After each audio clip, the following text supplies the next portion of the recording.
Severočeská armaturka v Krupce, jedno z učňovských středisek, kde se učí mladí lidé v oborech frézař, soustružník a nástrojař.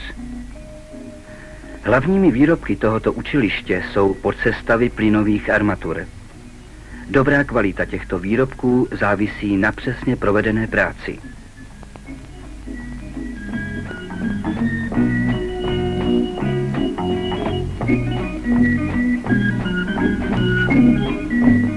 Po praktické stránce se o učně stará mistr dílny soudruh František Novák, který se snaží vždy dobře poradit.